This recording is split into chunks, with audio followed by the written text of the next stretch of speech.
Bonjour, morning brief du 4 mars 2020. Alors le marché termine sur une note négative et n'a pas pu résister au coronavirus avec le premier cas annoncé lundi après-midi. Puis l'index recule de 0,33%, réduisant ses gains annuels à 0,83%. Volume d'échange à plus de 5 880 000 dinars, dont 3 336 000 sur SFBT. Air Liquide, plus de 444 000 dinars. Sotumax, 190 000 dinars. Eurocycle, 164 000 dinars de volume traité et BT, 141 000 dinars. Pour ce qui est des principaux écarts, Tuninvest affiche la plus forte hausse de 4,91%. Sifat poursuit sa tendance haussière, 4,72% de gain. AETEC reprend 4,65%. Sopat gagne 2,81% et Servicom qui avance de 1,66%.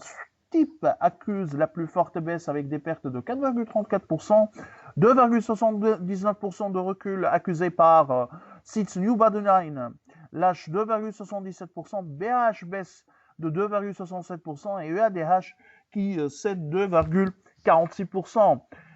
Pour ce qui est de l'actualité, on a Monoprix qui annonce ses résultats 2019. Donc un résultat net consolidé de 1 359 000 dinars bénéficiaires, contre un déficit de 2,79 millions de dinars attendu par Alpha Ménard. On verra, on n'a pas de détails sur le fait s'il y a eu un élément exceptionnel au titre de l'année 2019, mais ce qui est sûr, c'est qu'on a un résultat net consolidé communiqué par Monoprix de 1 300 000 bénéficiaires, de 1 359 000 dinars. En revanche, le résultat net individuel est déficitaire à 725 000 dinars. On a également les chiffres sur l'immobilier ET4 2019. Alors nous, on regarde surtout l'évolution trimestrielle. La moyenne sur l'année n'est pas aussi importante, surtout en 2019, puisqu'il y a eu la question du crédit de TVA, la constatation du crédit de TVA au titre des stocks constaté au 31/12/2017. Sur le trimestre, en rythme trimestriel, il y a eu une baisse des prix, 2%.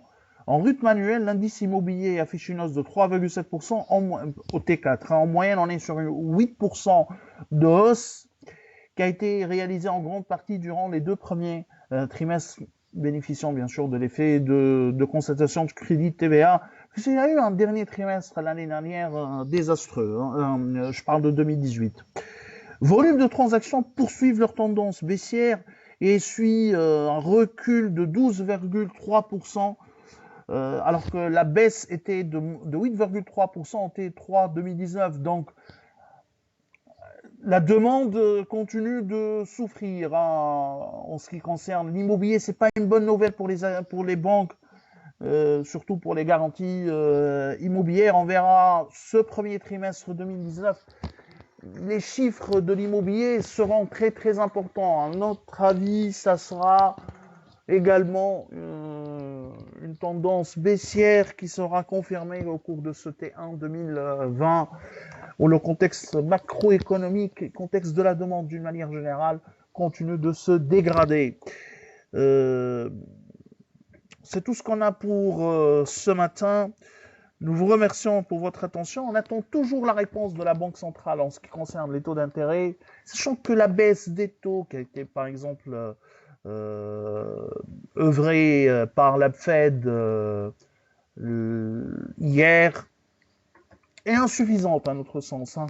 C'est-à-dire une baisse des taux est insuffisante pour stimuler la croissance, l'accès au financement est plus important que le coût de la monnaie, même si une baisse des taux serait appréciée et voire dans le cas de la Tunisie, un must, une obligation, vu le niveau de taux d'intérêt actuel et le coût de la dette, de l'endettement bancaire en Tunisie.